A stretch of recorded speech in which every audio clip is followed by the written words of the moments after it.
नमस्कार, स्वागत है आपका। आप देख रहे हैं इंडिया टीवी। आपके साथ मैं हूं प्राची पाराशर। शाम के 5 बज रहे हैं, वक्त है मुकाबला का। कांग्रेस पार्टी इन दिनों पाकिस्तान में जबरदस्त ट्रेंड में है। वजह है एक के बाद एक ऐसे बयान जो पाकिस्तान को खूब सूट कर रहे हैं। पाकिस्तान जब हर मोर्चे पर मारा मारा फिर रहा था, इंटरनेशनल बेइज्जती झेल रहा था, तब कांग्रेसी नेताओं के बयानों ने पाकिस्तान को प्रोपेगेंडा फैलाने, फेक नैरेटिव बनाने और भारत के पराक्रम पर सवाल उठाने का मौका दे दिया। पाकिस्तानी मीडिया में पहले राहुल गांधी की ओर से पूछा गया सवाल ट्रेंड में रहा, जिसमें उन्होंने अपने ही विदेश मंत्री से पूछा कि बताइए भारत के कितने लड़ाकू विमान मार गिराए गए हैं। रही सही कसर पवन खेड़ा ने तब पूरी कर दी जब उन्होंने ऑपरेशन सिंदूर को सिंदूर का सौदा करार दिया। ये एक लाइन, सिंदूर का सौदा पाकिस्तान के लिए ऑक्सीजन का काम कर गया। पवन खेड़ा का बयान हर पाकिस्तानी मीडिया ने हाथों हाथ लिया और नया प्रोपेगेंडा शुरू कर दिया। ऐसे समय में जब भारत और पाकिस्तान दोनों देशों के डेलीगेशन दुनिया भर में जाकर अपनी बात कहने वाले हैं, उससे पहले अगर अपने ही देश में सेना के शौर्य और पराक्रम पर सवाल पूछे जाएंगे, सरकार की नीयत पर सवाल उठाया जाएगा, तो क्या संदेश जाएगा, ये समझना मुश्किल नहीं है। एक तरफ जहां कांग्रेस गलत पिच पर बैटिंग कर रही है, तो दूसरी तरफ बीजेपी की तरफ से पोस्टर वॉर के जरिए राहुल गांधी को आसिम मुनीर से कंपेयर किया जा रहा है। असदुद्दीन ओवैसी की भी खूब चर्चा है। पाकिस्तान में उनके बयानों से सदमा लगा हुआ है। फर्क यही है कि ओवैसी के बयान पाकिस्तान के नैरेटिव को तोड़ते हैं, जबकि कांग्रेस के बयान प्रोपेगेंडा को हवा देने में मददगार साबित होते हैं। अब सवाल है, क्या सिंदूर का सौदा दुश्मन को फायदा पहुंचाने का इरादा है? सवाल यह कि भारत ने पाकिस्तान को जब घुसकर मारा, फिर कांग्रेस को इस सिंदूर का सौदा क्यों नजर आ रहा है? सवाल यह भी कि मोदी से नफरत के चक्कर में कुछ नेता राष्ट्रहित और राष्ट्र विरोध का फर्क भूल गए हैं। आज इन्हीं सवालों पर करेंगे मुकाबला। पहले आपको सुनाते हैं कैसे पाकिस्तान में कांग्रेस हेडलाइन बनी हुई है और कैसे बीजेपी ने पलटवार किया है।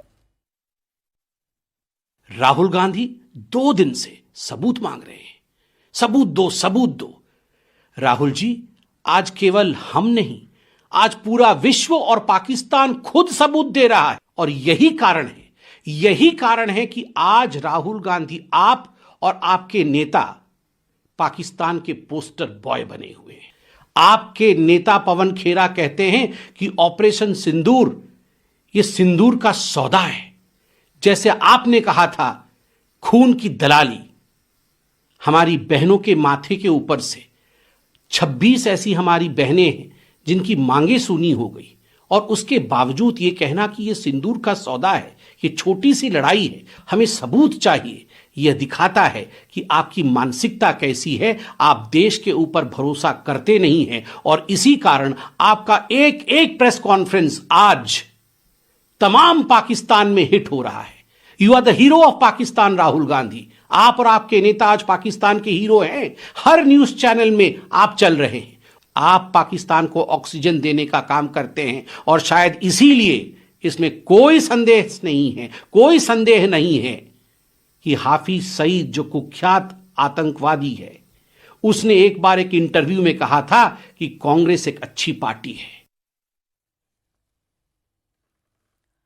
तो कुल मिलाकर जमकर सियासत हो रही है। सियासत का सीजफायर इस देश में खत्म हो चुका है। एक दूसरे पर वार पलटवार किए जा रहे हैं और सेंटर में है ऑपरेशन सिंदूर। हमारे साथ खास मेहमान इस वक्त जुड़ गए हैं चर्चा करने के लिए। सैयद जफर इस्लाम, प्रवक्ता भारतीय जनता पार्टी, राजीव रंजन, प्रवक्ता जेडीयू, डॉक्टर शोएब जमई, अध्यक्ष दिल्ली AIMIM, तहसीन पूनावाला, राजनीतिक विश्लेषक, और सुनील सिंह, प्रवक्ता समाजवादी पार्टी। आप सभी का बहुत बहुत स्वागत है। तहसीन पूनावाला जी, जिस ऑपरेशन सिंदूर पर पूरे हिंदुस्तानियों को नाज है, जिसका डंका पूरी दुनिया में बज रहा है, उसे सिंदूर का सौदा कहना कितना शर्मनाक है? प्राची जी, थैंक यू, मुझे आपकी शो में शिरकत करने का मौका मिला, इसलिए मैं आपका बहुत बहुत शुक्रगुजार हूँ। मैं 2 चीज कहना चाहता हूँ प्राची जी। मुझे लगता है ये जो हमारे मुल्क में इस वक्त विवाद चल रहा है मौजूदा हुकूमत और विपक्ष के बीच में, एक समाप्त होना चाहिए। इसमें कोई दो राय नहीं कि ऑपरेशन सिंदूर, जैसे कल मुझे आपके शो में बोलने का मौका मिला, इस तरह का एरियल वॉरफेयर मॉडर्न वॉरफेयर इतिहास में किसी ने नहीं देखा है। और जो हमारी एयरफोर्स और हमारी सेना ने अचीव किया है, वो अनबिलीवेबल और अनपैरेलल्ड है। वो आज तक किसी ने नहीं देखा मॉडर्न एयरफोर्स वॉरफेयर के अंदर। कुछ सवाल अगर विपक्ष के हैं, तो मुझे लगता है सरकार को उससे सॉल्व करना चाहिए। सरकार के बीच में और विपक्ष के बीच में वार्तालाप होना चाहिए। अगर हम देखें पूरे ऑपरेशन के दौरान और पहलगाम के जब पहलगाम में वो घटना घटी। नहीं, तहसीन तब से पूनावाला जी, लेकर- सवाल जी। पूछने का अधिकार है, लेकिन जिन शब्दों का चयन विपक्ष कर रहा है, क्या ये नहीं सोचा समझा जाना चाहिए कि वो शब्द पाकिस्तान के लिए ऑक्सीजन साबित हो सकते हैं? उन शब्दों का इस्तेमाल करके पाकिस्तान अपना प्रोपेगेंडा चला सकता है, पूरी दुनिया के सामने उन शब्दों को कोट करके हिंदुस्तान की छवि को धूमिल करने की कोशिश कर सकता है। क्या इतनी समझ नहीं है विपक्षी नेताओं को? कोर्ट तो पाकिस्तान ने माननीय खट्टर साहब को भी किया था ना, जब उन्होंने कहा था कि अब कश्मीर की बेटियों से हम शादी कर सकेंगे। तब भारत की इमेज का क्या हुआ? तो देखिए, पाकिस्तान क्या करता है, मैंने कल भी आपके शो में बोला, वो हमारे लिए जरूरी नहीं है, लेकिन जरूरी ये है कि हम वर्तमान हुकूमत और विपक्ष किस तरह से एक दूसरे से बातचीत करें। जैसे यहाँ पर शोएब ओवैसी साहब, जो रोल उन्होंने निभाया, मैं वाकई उनके सराहना करता हूं, मुझे लगता है। लेकिन सरकार की भी आप पॉलिटिक्स दीजिए, मैं आपकी इस बात को मानने को तैयार हूं कि कुछ शब्दों पर ऑपोजिशन को नहीं इस्तेमाल करना चाहिए, लेकिन शुरुआत कहां से हुई? मैं आपसे पूछता हूं प्राची जी, ये जो राहुल जी का उन्होंने इमेज डाला है, ये क्या सही है? वो एक शहीद के बेटे, वो शहीद के पोते, क्या किसी के बारे में? मैं आपसे पूछता हूँ प्राची जी, मैं 30 सेकंड आपसे चाहता हूँ। जब ऑपरेशन पराक्रमा हुआ, माननीय वाजपेयी जी प्रधानमंत्री थे, 13 दिसंबर 2001 में हमारे पार्लियामेंट पर अटैक हुआ। सबसे ज्यादा भारतीय सैनिक पीस टाइम में शहीद हुए ऑपरेशन परिक्रमा के बाद। क्या किसी ने वाजपेयी जी को गद्दार कहा? किसी ने कहा? क्या किसी ने वाजपेयी जी को कहा कि आप लाहौर क्यों गए बिरयानी खाने और उसके बाद आपको पूनावाला जी, पोस्टर पर सवाल बिल्कुल उठने चाहिए। पोस्टर पर सवाल मैं खुद पूछूंगी, जफर इस्लाम साहब मेरे पास बैठे हुए हैं, मेरे शो में बैठे हुए हैं, बीजेपी का पक्ष वो रखेंगे। मैं उनसे पूछूंगी कि सियासत में वो क्यों कूद पड़े हैं ऐसे वक्त में, जब पूरे मुल्क को एक साथ होना चाहिए, तो वो क्यों पोस्टर लगा रहे हैं आसिम मुनीर का नेता विपक्ष के साथ? लेकिन आप मुझे बताइए ना, सिंदूर का सौदा, ये शब्द क्या सोच समझकर नहीं चयन किए जाने चाहिए थे? मैं दोबारा से कह रहा हूं, शब्दों पर सबको शट अप होना चाहिए। मैं जेन्युइनली कह रहा हूं, मैंने कल भी आपके शो में कहा, जो माननीय एक्सटर्नल अफेयर्स मिनिस्टर ने कहा वो भी मिसकंस्ट्रूड हो सकता है। हालांकि मैं जानता हूं वो क्या कहना चाहते थे, मैं बिल्कुल समझता हूं वो क्या कहना चाहते थे, लेकिन वो भी उतना पार्ट पाकिस्तान भी मिसकंस्ट्रूड कर रहा है। कई पाकिस्तानी शोज है जहां पे उनके उस स्टेटमेंट को कोट कर रहा है। मैं इसीलिए कह रहा हूं, पाकिस्तान को बाहर रखते, पाकिस्तान हमारा दुश्मन मैं बाहर नहीं रख सकती तहसीन पूनावाला जी, क्योंकि लड़ाई हिंदुस्तान और पाकिस्तान के बीच में है। बिल्कुल, और वही मेरे मुल्क को, सर मेरे मुल्क को ही आप भी जानेंगे, अगर मेरे मुल्क को किसी के शब्दों से छवि उसकी धूमिल करने की कोशिश की जाएगी और उन शब्दों को उठाकर अपने आप को बचाने की कोशिश की जाएगी, तो तहसीन जी आपको भी दर्द होगा, मुझे भी दर्द होगा, हम सबको दर्द हो रहा है। आई एग्री विथ यू, मुझे दर्द हो रहा है, लेकिन वही लॉजिक, वही पैरामीटर्स फिर बीजेपी अपने मिनिस्टर के लिए क्यों नहीं इस्तेमाल करती, जब उनके न्यूज शो में माननीय एक्सटर्नल अफेयर्स मिनिस्टर को मिसकोट किया जा रहा है और उसको इस्तेमाल किया जा रहा है। मैं वही कह रहा हूं, कोई जयशंकर जी को देशद्रोही नहीं कह रहा, मैं खुद मानता हूं उनके स्टेटमेंट को वो गलत तरीके से लिया जा रहा है, मैं जानता हूं वो क्या कह रहे हैं, तो लिया किसने, मतलब मौका किसने दिया ना तहसीन जी? ये तो नेता विपक्ष, ये तो नेता विपक्ष को समझना था ना तहसीन पूनावाला जी। जब आप समझ रहे हैं, मैं समझ रही हूं, जब मैं समझ रही हूं, आप समझ रहे हैं, विदेश मंत्रालय क्लियर कर चुका है, पीआईबी फैक्ट चेक कर चुकी है, तो आप देश पर यकीन करिएगा, विदेश मंत्री पर यकीन करिएगा, या उस एजेंडे पर, उस प्रोपेगेंडा पर यकीन करिएगा जो दुश्मन मुल्क फैलाने की कोशिश कर रहा है। आई एग्री विथ यू 100%, एक ही लाइन में चाहूंगा, मैं 100% आपसे एग्री करता हूं। पीआईबी ने फैक्ट चेक किया, एक्सटर्नल अफेयर्स मिनिस्ट्री ने क्लियर किया, बात वहां पर समाप्त होगी। उसके बाद राहुल गांधी जी को देशद्रोही बोलना, ये क्या सही था? किस तरह का शब्दों का प्रयोग हो रहा है? ये मुझे भी बुरा लगा, ये गलत हो रहा है। ठीक है, अब जवाब दीजिए सैयद जफर इस्लाम साहब, आप भी उस देश में जहां ऑपरेशन सिंदूर को लेकर हर एक हिंदुस्तानी का सीना गर्व से चौड़ा हो रहा है, हम सियासत में पड़ गए, हम एक दूसरे पर वार पलटवार कर रहे हैं, और जिन शब्दों का चयन किया जा रहा है, या जो पोस्टर भारतीय जनता पार्टी की तरफ से या आपके आईटी सेल की तरफ से जारी किया जा रहा है, क्या वो जायज है? क्या ये सियासत का सही वक्त है? जफर इस्लाम साहब। प्राची जी, जिस तरह का शौर्य दिखाया, पराक्रम दिखाया हमारी सेना ने, आर्म फोर्सेस ने, उनको सलाम करना चाहिए। ऐसे समय पे जब कोई क्वेश्चन उठाता है, विदेश मंत्री के बयान के आड़ में आर्म फोर्सेस को कमजोर करने की कोशिश करता है, तो ये नहीं समझ में आता है वो लीडर ऑफ अपोजिशन इस देश का है या हिमायती और हितैषी जो है वो पाकिस्तान का है। ये बड़ा फर्क है। जब ओपनली ट्विटर हैंडल पे, अरे भाई ऑल पार्टी मीटिंग होती है, आपको मीटिंग में जाते हैं, कोई कंफ्यूजन है तो आप पूछ लीजिए ना। ऐसे जब वार चल रहा है और ऐसे माहौल में अगर आप ट्वीट करके अपने एक्सटर्नल अफेयर्स मिनिस्टर को कटघरे में खड़ के और सवाल कह सके, कितने प्लेन गिरे हैं, यह सवाल वही कर सकता है जो किसी और का हिमायती, देश का हिमायती नहीं हो सकता। अगर उनके बारे में अगर ऐसा पोस्टर लगा है तो वो पोस्टर किसी कारण से लगा है, और वो कारण आपके सामने है कि ऐसा सवाल क्यों किया उन्होंने, किसके इशारे पे किया, कौन ऐसा सवाल करता है? कोई लीडर ऑफ ऑपोजिशन। अभी आपने पाकिस्तान के वो जो चलवाया आपने टीवी का क्लिप, उसमें क्या कहा कि हमारे लीडर ऑफ ऑपोजिशन ने क्या अपने सरकार को कटघरे में खड़ा किया? कहा नहीं किया, नहीं किया। वो वहां के सारे जितने लीडर्स थे उन्होंने कहा हमारी सरकार को किसी ने कटघरे में खड़ा नहीं किया। दूसरा सवाल, दूसरा अल्फाज उनका क्या था? ये साफ जाहिर होता, पवन खीरा नहीं बोला, खीर बोला, इसलिए कि खीर जमा के दिया उनको ना, इसलिए उन्होंने खीर बोला, खेरा नहीं बोला। पवन खेरा जी के बयान पर उन्होंने कहा ये तो कंफर्म कर रहे हैं कि ऑपरेशन सिंदूर नाकाम हो गया है, हार गए हैं हिंदुस्तानी। ये कह रहे हैं कौन? वो पाकिस्तानी जो एंकर है वो कह रहा है, और उसके हिमायती लोग वहां जो बैठे हैं, वहां के पाकिस्तानी पार्टीज के, पॉलिटिकल पार्टीज के, उनके सामने कह रहा है, पूरा देश देख रहा है।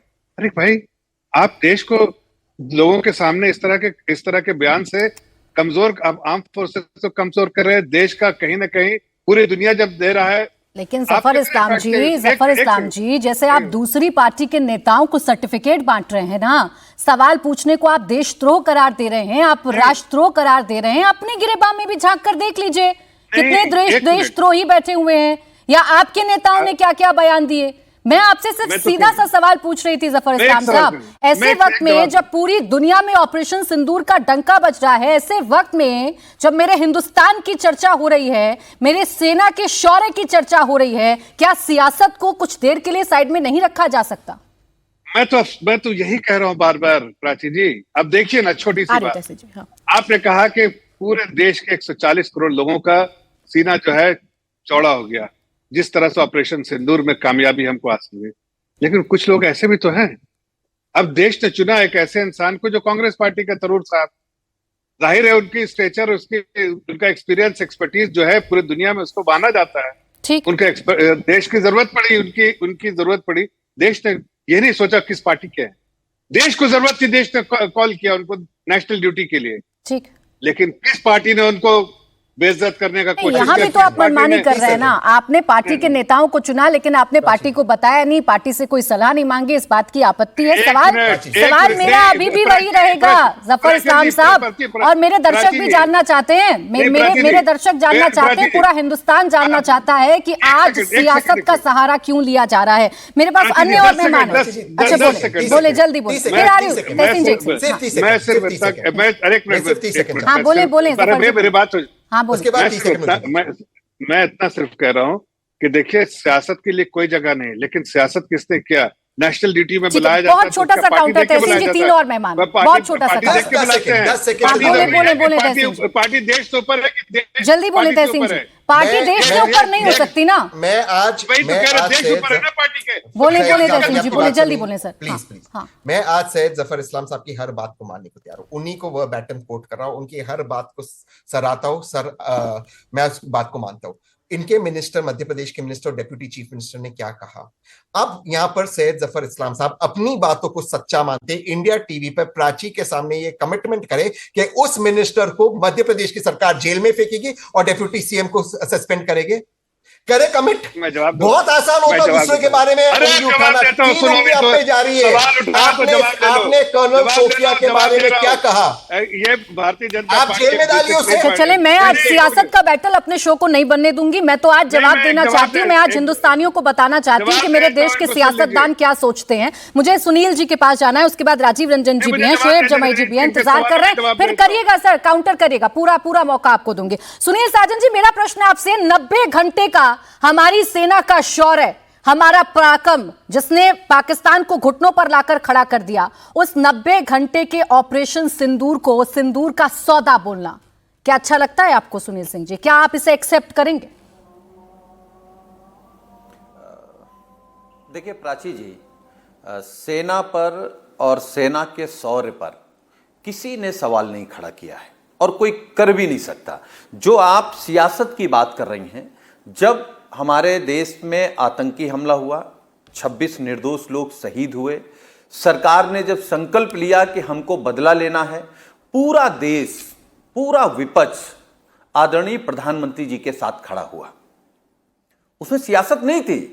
फिर हमारी सेना को खुली छूट प्रधानमंत्री जी ने दी, और जैसे ही हमारी सेना को छूट मिली, हमारी सेना ने पाकिस्तान में घुस करके मारा।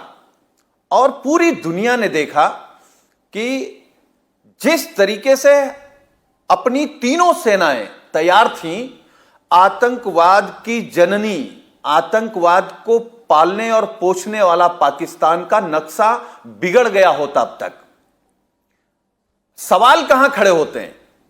सवाल यही खड़े होते हैं कि जब हमारी सेना पूरी तैयार थी, पाकिस्तान में घुस गई थी, तो ये बीच में ट्रंप कहां से आ गया?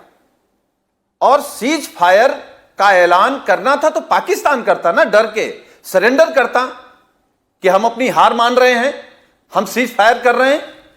पाकिस्तान का जब राष्ट्रपति बयान दे देगा कि नहीं, हमने समझौता करा दिया है, सीज फायर दोनों तरफ से, तो क्या सवाल नहीं खड़े होने चाहिए? देश की सेना पर सवाल नहीं है, लेकिन जो देश में सरकार है जिसने सेना को और देश के 144 करोड़ लोगों की भावनाओं के साथ खेला है, हमारी आपकी भावनाओं के साथ खेला सुनील है, जी, उससे ये डिफरेंशिएट नहीं कर पा रहे हैं ना आप। मैं फिर कह रही हूं, सवाल पूछना आपका अधिकार है, आप सवाल पूछिए, आप सरकार से सवाल पूछिए, आप अमेरिका की भूमिका को लेकर सवाल पूछिए। हालांकि भारत का स्टैंड क्लियर हो गया है, अब भारत के स्टैंड पर आपको यकीन करना है या नहीं करना है, सर, ये आपका विवेक है।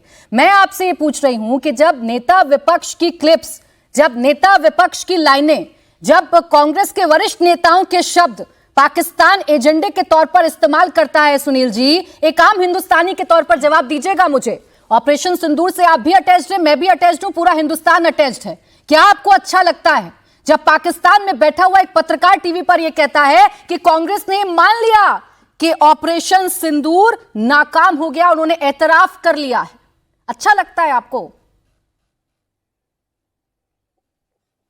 देखिए प्राची जी, पाकिस्तान हमारा आपका सबका दुश्मन है।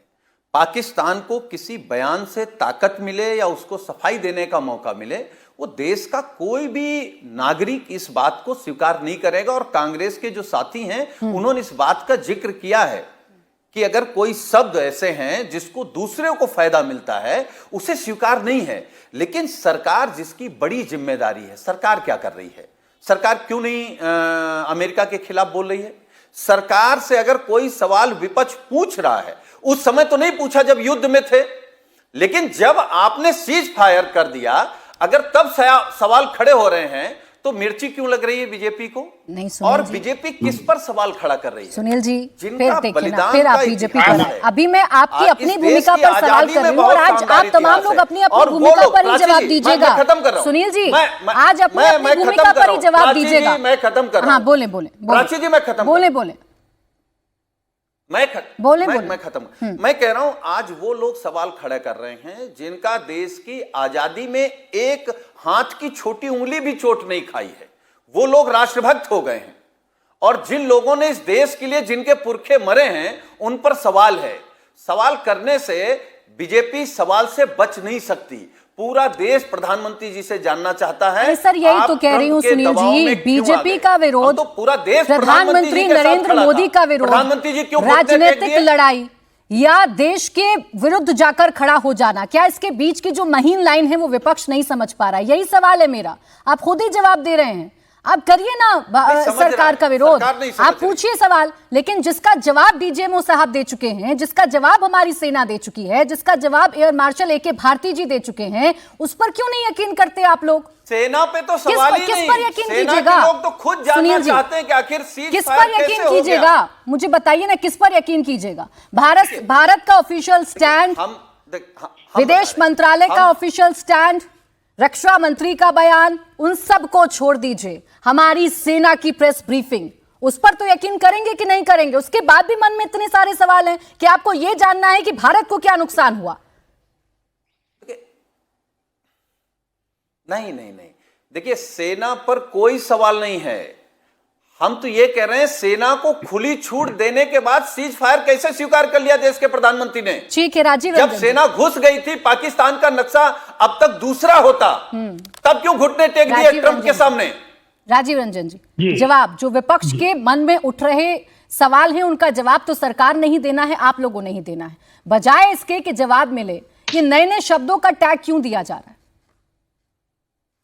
देखिए, मुझे ऐसा लगता है जब आप ये कहते हैं कि हमें सेना के शौर्य और पराक्रम पर भरोसा है, लेकिन हम फिर भी सवाल पूछेंगे देश के प्रधानमंत्री से, रक्षा मंत्री से, विदेश मंत्री से, फिर समझ से ये परे है कि ये राजनीतिक नेतृत्व और सेना दोनों की भूमिका अगर आप देखेंगे तो राजनीतिक नेतृत्व ने सेना को आजादी दी।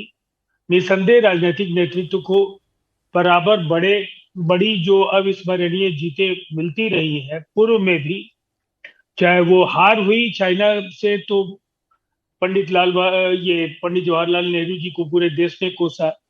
1965 में पाकिस्तान को जब हम लोगों ने घुटनों पर खड़ा किया तो लाल बहादुर शास्त्री जी की भूमिका आज भी लोग याद करते हैं। 1971 उसी तरह से इंदिरा जी की उस करिश्माई छवि को देश कभी भूल नहीं सकता है। तो फिर आज जो एक बड़े सुनहरे अध्याय का भारतीय सेना ने जो इतिहास रचा है, उसके लिए अगर आप देश के राजनीतिक नेतृत्व को बधाई देने के केवल सवाल करते रहेंगे तो ये सेना के शौर्य पर कैसे नहीं अविश्वास जताना हुआ। ये दोनों चीजें अलग अलग तो नहीं हो सकती है।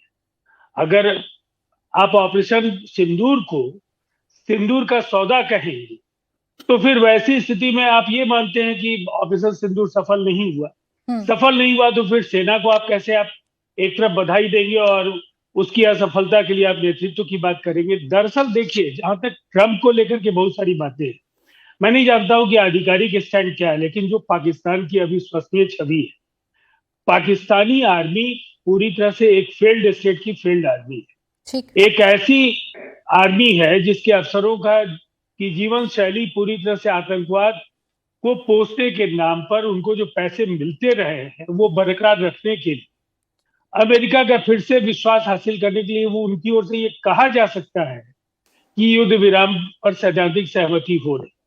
और ट्रंप की जो छवि है, ट्रंप की ओर से ये ट्वीट होता है, लेकिन भारत सरकार के बैक चैनल्स और जो डिप्लोमेसी का दबाव था वो दिखने लगा कि बार बार ट्रंप के बयान बदलने लगे और अंततः उन्होंने कहा कि उन्होंने मध्यस्थता नहीं कराई। ठीक है, अब तमाम चीजों के बाद इतनी बात तय है कि जो बयान पवन खेड़ा के या अन्य कांग्रेस के नेताओं के आए, उससे पाकिस्तानी मीडिया में भारत को लेकर के जो बड़ी जीत के दावे हम कर रहे हैं उनके खिलाफ वो अपने देश की जनता को ये विश्वास दिलाने का राजीव रंजन जी जीते। और अब देखिए, अब मैं उनसे बात करना चाह रही हूं जिनको लेकर भी पाकिस्तानी मीडिया में बड़ी चर्चा हो रही है। शोएब जमई जी, दो ही लोगों की चर्चा हो रही है पाकिस्तानी मीडिया में। एक तो कांग्रेस की लाइन लेंथ को लेकर वो कवर लेने की कोशिश कर रहा है, और दूसरा असदुद्दीन ओवैसी साहब, उनकी बड़ी जोरों शोरों से पाकिस्तानी मीडिया चर्चा कर रही है। हैरान परेशान हो गया है पाकिस्तान ओवैसी साहब से। क्या यही स्टैंड तमाम राजनीतिक दलों को नहीं रखना था शोएब जमई जी, जो आपने रखा, आपके नेता ने रखा?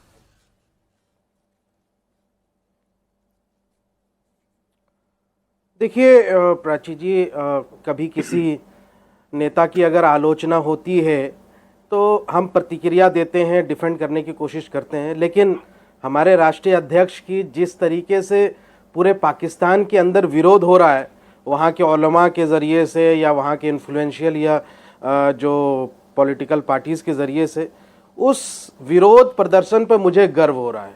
उस विरोध पर, उस आलोचना पर मुझे गर्व हो रहा है। जितना पाकिस्तान असदुद्दीन ओवैसी साहब की आलोचना करेगा उतना कद उनका बढ़ने वाला है इस देश के अंदर। इस देश की माटी के लिए वो जो प्यार है, इस देश के लिए, इस अस्मिता के लिए जो उनकी डेडिकेशन है, ये इस बात को दर्शाता है।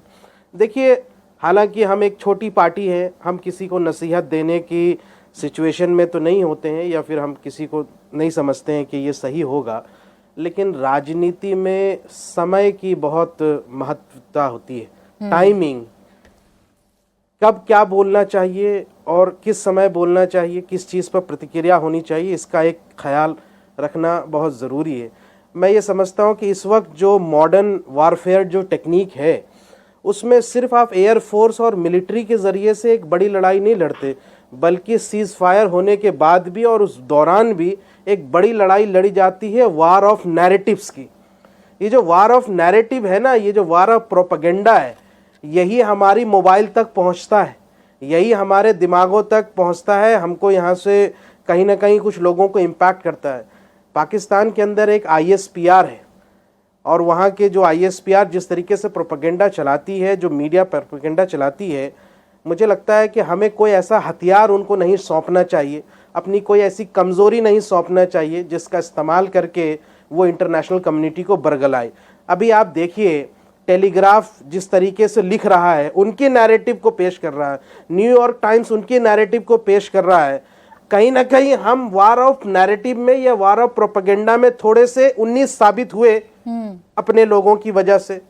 और मैं ये नहीं कहता हूं कि अपने लोग सिर्फ राजनीतिक दलों की बयानबाजी से हुआ है, बल्कि अपनी कमजोरियों में से विजय शाह जैसे बीजेपी के मंत्री भी हैं और मल्होत्रा जैसी यहाँ से हमारी ट्रैवल ब्लॉगर भी है जिसके लिए स्पाई की बात हुई, या बहुत सारे लोग पकड़ाए जा रहे हैं। अब तो मैं लिस्ट देख रहा हूँ, वो लिस्ट इतनी लंबी हो रही है, उसमें तो बहुत ज़्यादा सेकुलरिज्म है, हर तरह के नाम, गजाला का भी नाम है, प्रियंका का भी नाम है, मल्होत्रा का भी नाम है। ये मैं समझता हूँ कि ये बहुत चिंताजनक विषय है और इस पर बहुत ज़्यादा यहाँ से लोगों को समझाने की या काउंसलिंग की ज़रूरत है कि मोबाइल के अंदर, इंस्टाग्राम फीड के अंदर या मैसेजिंग के ज़रिए से किस तरह से वो लोग प्रोफाइलर्स जो होते हैं वो हमारे नौजवानों को बरगला करके एक हनी ट्रैप में लेके जाते हैं। तो हमें अपने कमजोरियों पे भी चिंता करना है, लेकिन इंट्रोस्पेक्शन का नाम ये नहीं है कि हम जो है अपना कोई कमजोरी एक हथियार के रूप में पाकिस्तानी प्रोपेगेंडिस्ट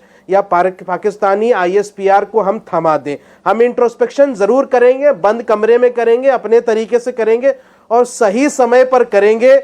जैसे कि अभी कुछ लोगों ने नारा लगाया, भाई आप पाकिस्तान जिंदाबाद के नारे लगा रहे हैं, होश खो दिया आपने। कुछ बीजेपी के नेता हैं, कुछ हिंदुत्ववादी नेता हैं, कुछ जगह पाकिस्तानी झंडा रौंदने के बजाय आपने कलमा लिखा हुआ जो इस्लामी झंडा उसको पैरों से रौंद दिया। अब वो एक प्रोपेगेंडा मिल गया, तो पाकिस्तान के अंदर, इंटरनेशनल कम्युनिटी के अंदर वो एक हमारी कमजोरी चला रहे हैं कि देखिए भारत का मुसलमान तो कहता है हम देशभक्त हैं और हम देश के साथ हैं, और यहाँ उनके साथ ऐसा किया जाता है। कर्नल सोफिया के खिलाफ जिस तरह की बयानबाजी दी है, ये हमने एक कमजोरी थमा दी। बिल्कुल, अब उसका इस्तेमाल वो गलत तरीके से कर रहे हैं ना। मुझे लगता है सुनील जी भी सुन रहे होंगे, तहसीन जी भी सुन रहे होंगे, राजीव रंजन जी भी और सैयद जफर इस्लाम जी भी। अब सुनील जी यही बात मैं कर रही थी जिसे बड़ी आसानी से, बड़ी सरलता से डॉक्टर शोएब जमी ने हम लोगों के सामने रख दिया है कि हर चीज का एक वक्त होता है, हर चीज की एक टाइमिंग होती है। हम जो कुछ बोल रहे हैं, क्या हमें इस बात का एहसास नहीं है कि हो सकता है कि दुश्मन मुल्क जो प्रोपेगेंडा फैलाने में बड़ा अव्वल है, जो झूठ फैलाने में बड़ा अव्वल है, वो हमारे शब्दों का हथियार के तौर पर इस्तेमाल कर ले? देखिए प्राची जी, पाकिस्तान क्या इस्तेमाल करेगा? जिस पाकिस्तान की क्षमता भारतीय सेना के सामने 90 घंटे में घुटने टेक देने की है, वो क्या इस्तेमाल करेगा? हम फिर आपके कार्यक्रम में कह रहे हैं, सेना को जिस तरीके से माननीय प्रधानमंत्री जी ने खुली छूट दी थी, अगले 90 घंटे और छूट दे देते तो पाकिस्तान की तस्वीर बदल गई होती। पाकिस्तान में कोई इस लायक बचता नहीं कि वो हमारे किसी भी बयान या किसी भी व्यक्ति के सहारे अपनी चीजों को ठीक कर लेता। अच्छा ठीक, मैं प्रश्न को बदल देती हूँ सर। सीज फायर पर आपकी नाराजगी है, चलें ठीक, आप इस नाराजगी, ये सवाल बनता है या नहीं बनता? ये जफर इस्लाम जी से आप पूछ लीजिएगा, लेकिन जहां तक भारत सरकार का स्टैंड मुझे पता है, बड़ा क्लियर भारत ने किया, कहा है कि हमें किसी के मध्यस्थता की जरूरत नहीं है, हमने कोई मध्यस्थता नहीं ली है, किसी तीसरे देश की दखलंदाजी हम बर्दाश्त नहीं करेंगे। तो भारत सरकार का स्टैंड है, इस पर मैं यकीन करती हूं, आप जिस पर यकीन करना चाहें करें। मैं सवाल बदल देती हूं सुनील जी, ये क्या प्रधानमंत्री जी ने बोला है? सर, ऑपरेशन सिंदूर क्या आपकी नजरों में सफल है या नहीं? ऑपरेशन सिंदूर क्या जीत है या नहीं? ऑपरेशन सिंदूर है या सिंदूर का सौदा है? अरे 100% सफल है। देखिए प्राची जी, बोले 100% सफल है मिशन सिंदूर, जिसने हमारे देश के सैनिकों ने पाकिस्तान में घुस करके मारा और यह एहसास कराया दुनिया को कि वो कोई भी देश हो, वो अमेरिका हो, चाइना हो, दूसरे कई देश हो, उनको यह एहसास हुआ है कि हिंदुस्तान की सेना ताकतवर है, तो सर गुस्सा किसी आना को भी चाहिए घर में सुनील जी घुसकर आपको मार भी, सकती जिस है। ऑपरेशन सिंदूर जब का सेना डंका ये पूरी मैसेज दुनिया में दुनिया बज को रहा दे रही है, थी, जब इसे सिंदूर का सौदा कहा जाएगा तो आपको गुस्सा आना चाहिए सुनील जी। आपको भी, जो आप कहते हैं ना कि आप पूरी तरीके से देश के साथ खड़े हैं, सरकार के साथ खड़े हैं, सेना के शौर्य पर आपको कोई एतराज नहीं है, तो आपको भी आज गुस्सा आना चाहिए ना। आप भी उतने ही तीखे अंदाज में सवाल पूछते दिखने चाहिए मुझे कि आपने कैसे कहा ऑपरेशन सिंदूर को सिंदूर का सौदा। प्राची जी जरा हम मैं लोग आ को रही भी हूँ फिर, समय सफर जी दीजिए। आ रही हैं। प्राची जी, हाँ बोले बोले। देखिए ये सुन लीजिए। देखिए गुस्सा कब आया? गुस्सा तब आया जब 144 करोड़ लोग इस इंतजार में थे कि हमारी सेना पाकिस्तान का नक्शा बदलने जा रही है, और जैसे ही भारत और पाकिस्तान के अलावा अमेरिका से ट्वीट आ गया ट्रंप का कि सीज फायर, और पहली बार अमेरिका ने मध्यस्थता करने की कोशिश नहीं की। इससे पहले अटल जी रहे हों, मनमोहन सिंह जी रहे हों, इंदिरा जी रही हों, किसी ने भी ट्रंप के सामने घुटने नहीं टेके। मोदी जी ने क्यों टेक दिए? मोदी जी ने क्यों टेक दिए? क्रिस्टल एंड क्लियर आपकी लाइन हो सकती है सर। मैं तो बड़ा सीधा पूछ रही थी, जफर इस्लाम जी जवाब दीजिए, फिर शोएब जमी जी आ रही हूं आपके मोदी पास। जी के खिलाफ अगर आपको भी कोई सवाल पूछना पड़े तो आपको भी हिम्मत करनी पड़ेगी। हो ठीक है, गए बोलिए, संजय साजन जी, हो गई बात। बोले अब हमारा समय है। प्राची जी मैं जवाब मैं तो सिर्फ आ रही हूँ शोएब जी, मैं तो सिर्फ इतना कह रहा हूँ सच बोलिएगा कि राहुल गांधी जी के परिवार से कितने लोगों को, 3 लोगों को तो कम से कम मुझे सूरत याद आ रहा है, जो गांधी फैमिली से जिनको भारत रत्न मिला। राहुल गांधी क्या निशाने पाकिस्तान की कोशिश कर रहे हैं क्या? इसलिए कि उनका हर स्टेटमेंट जो है वो पाकिस्तान में पॉपुलर हो रहा है। उनका हर स्टेटमेंट देश को कटघरे में और पाकिस्तान को कहीं ना कहीं फ्लेक्सिबिलिटी दे रहा है कि वो हम पर उंगली उठा सके। तो मुझे ये समझ में नहीं आ रहा है कि आखिर उनकी मंशा क्या है। आखिर उनकी मंशा क्या, पाकिस्तान को मजबूत करने की, या फिर इस तरह के सवाल बेतुके सवाल करके लीडर ऑपोजिशन के कितने प्लेन गिरे, ये पब्लिकली सवाल करके विजय शाह जी की क्या मंशा है? कुछ ऐसे मैसेज जैसे नहीं, एक सेकंड सर, सैयद जफर इस्लाम जी, विजय शाह अभी भी मंत्री है ना मध्य प्रदेश में, ऐसा तो नहीं इससे मिस हो गया हो और आपने उन्हें हटा दिया हो उनके उस बयान पर, शर्मनाक बयान पर आपने उनको हटा दिया हो मंत्री पद से। बताएं जरा विजय शाह की मंशा, बताइए मुझे क्या है विजय शाह की मंशा? एक सेकंड बताता हूँ, एक सेकंड मैं आ रही हूँ सुनील जी, पहले मेरी बात, एक सेकंड ऐसे जी, हाँ मैं पहले, अरे भाई सुन लो, फिर बहुत गलत बात बोले जल्दी बोले कि जिस तरह से उन्होंने बयानबाजी की है, जिस तरह से इमीडिएटली हमारे आर्म फोर्सेस को, हमारी सरकार को, हमारे मिनिस्टर्स को जिस तरह से उन्होंने कटघरे में खड़े करने की कोशिश की है, ऐसा लग रहा है मानो कि वो पाकिस्तानी एजेंट का काम कर रहे हैं। सर आप तो राहुल गांधी पर टिक गए, अपने गिरेबान में झांक कर देख ही नहीं रहे कितने कसूरवार बैठे हैं। विजय शाह का नाम न जाने आपको क्यों सुनाई नहीं पड़ रहा है? छोटा जवाब तहसीन जी, फिर शोएब जमीन जी कमेंट करना चाह रहे हैं। तहसीन जी बोले। विजय शाह की बात का हर चीज को कंडेम करते हैं। सर कार्रवाई क्या की? कंडेम तो तहसीन जी भी कर देंगे बैठकर, अभी कार्रवाई क्या की मुझे ये जानना है। बोले तहसीन जी, जवाब तो सुनिए प्राची जी। तहसीन जी मैं ये कह रहा हूँ कि अगर वो आप रुक जाइए, जफर जी एक सेकंड रुकिए। बोले तहसीन जी, थोड़ी आवाज डाउन कर दीजिए। बोले तहसीन पूनावाला जी। मैं इंडिया टीवी के दर्शकों को भी बताना चाहता हूँ आपके माध्यम से, मैं इंडिया टीवी के दर्शकों को आपके माध्यम से बताना चाहता हूँ, देश के एक ही प्रधानमंत्री जिनको निशाने पाकिस्तान मिला है और वो है मोरारजी देसाई साहब, जिनके साथ भारतीय जनसंघ ने पार्टी बनाई कांग्रेस को बाहर रखने के लिए। मोरारजी देसाई साहब ने 2 अग्रीमेंट करने की कोशिश की। एक, इंडिया के न्यूक्लियर आर्सेनल को उन्होंने कहा इंडिया को न्यूक्लियर पावर नहीं चाहिए, और दूसरा उन्होंने जो कोशिश की, उन्होंने एक अग्रीमेंट साइन करने की कोशिश की जिसके अंदर वो चाहते थे कि पाकिस्तान पे कब भी हमला हो भारत उनका साथ दे। ये है मोरारजी देसाई जिनका साथ भारतीय जनसंघ ने दिया। देखिए बहुत सारी ऐसी चीजें हुई, हाइंडसाइट हमेशा 2020 बीती है। मैंने कभी भी प्राची जी आपके शो पे मुझे आने का, please sir I request you sir, मैं आपको बहुत रिक्वेस्ट कर रहा हूं, सर मैं आपको रिक्वेस्ट, सर आपने मेरे, सर आपने राहुल जी के बारे में बोला, मैं आपको रिक्वेस्ट कर रहा हूं, मैं आप बहुत बार आपके शो पे आता हूं, मैं कभी भी जी आप प्लीज दीजिए बात सवाल कर रहे हो, मैं जफर जी मैं प्लीज प्लीज बात आवाज में थोड़ी दीजिए। डाउन रखिए। हाँ बोलिए। मैंने कभी भी किसी भी प्रधानमंत्री को कभी ये नहीं कहा कि वो देशद्रोही है। ये सवाल हम भी कह सकते हैं यहाँ पर सुनील भाई और मैं कि मोदी जी वहां क्यों गए पाकिस्तान, वो देशद्रोही, कभी हमने ये बात नहीं की ठीक क्योंकि है। हर वक्त ही कोशिश करता है। मैं एक चीज और कहते अपनी बात समाप्त करना चाहता हूँ। आप डेप्यूटी चीफ मिनिस्टर और मिनिस्टर पे क्या एक्शन ले रहे हो? प्राची ये जी को सवाल बताइए। मेरा भी है। Don't शोएब जमी जी, don't फाइनल कमेंट condemn, आपकी तरफ से। एक्शन लो। शोएब जमी जी, फाइनल कमेंट आपकी तरफ से।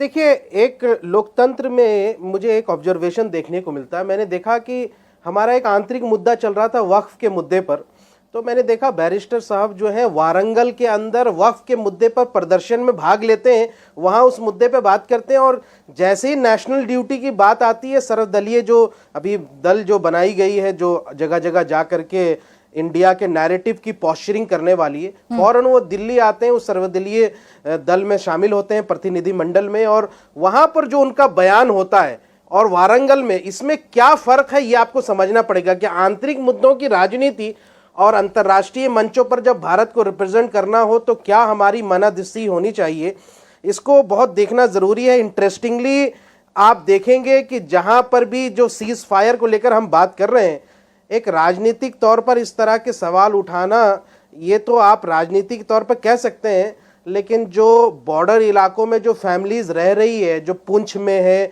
जो राजौरी में है, उन फैमिलीज से भी कभी पूछना चाहिए कि उनको सीज फायर चाहिए या नहीं चाहिए। जी 100% हर आदमी अपनी जान की परवाह करता है, और जो पुंछ में रहने वाले जो बॉर्डर के इलाके के लोग हैं, उनके दिलों से बिल्कुल कभी ठीक कहा पूछिए आपने कि शोएब जमी ceasefire जी। हर अच्छा चीज था की एक या टाइमिंग नहीं होती था। है। राजनीतिक राष्ट्र तौर पर विरोध, हम बहुत देश कुछ विरोध बयानबाजी और कर सकते हैं। सरकार के विरोध में एक महीन सी लाइन है, अगर उसको क्रॉस करेंगे तो फायदा जो पड़ोसी मुल्क है, जो दुश्मन मुल्क है, वो उठाने की कोशिश जरूर करेगा। बहुत शुक्रिया आप सभी का हमारे साथ आज की इस चर्चा में जुड़ने के लिए।